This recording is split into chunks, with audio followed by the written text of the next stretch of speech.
Super 6 માં હવે વાત કરીએ મુંબઈની એક મોટી ઘટનાની। મુંબઈના કુર્લા પશ્ચિમ વિસ્તારમાં બપોરે એક મોટી દુર્ઘટના થતા ટળી ગઈ છે।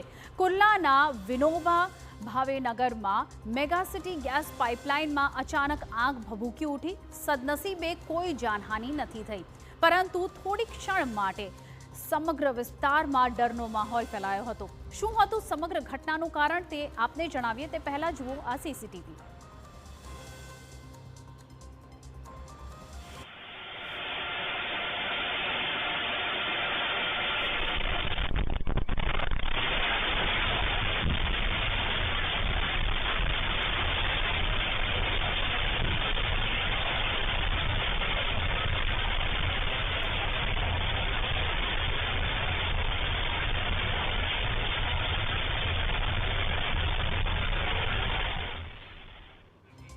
કુર્લા પશ્ચિમના વિનોબા ભાવે નગરમાં આવેલી મુબારક બિલ્ડિંગના નીચે બપોરે લગભગ 1:23 કલાકે ગેસની તીવ્ર દુર્ગંધ ફેલાતા સ્થાનિક લોકો સતર્ક બન્યા।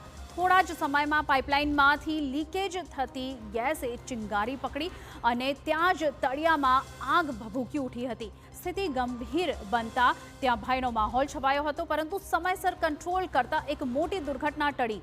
ફાયર બ્રિગેડે એક મેગા સિટી અને ગેસની ઇમરજન્સી ટીમ ત્યાં તુરંત સ્થળ પર પહોંચી આવી હતી અને આગને લેવલ 1 જાહેર કરીને 2 નાના ફાયર એન્જિન અને એક વોટર ટેન્કર કાર્યરત કરવામાં આવ્યા હતા।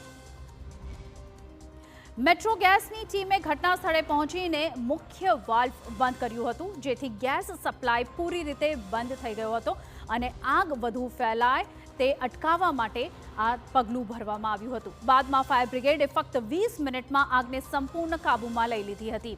બીએમસી અને ફાયર અધિકારીઓ મુજબ આગ માત્ર ગ્રાઉન્ડ ફ્લોર સુધી જ મર્યાદિત રહી।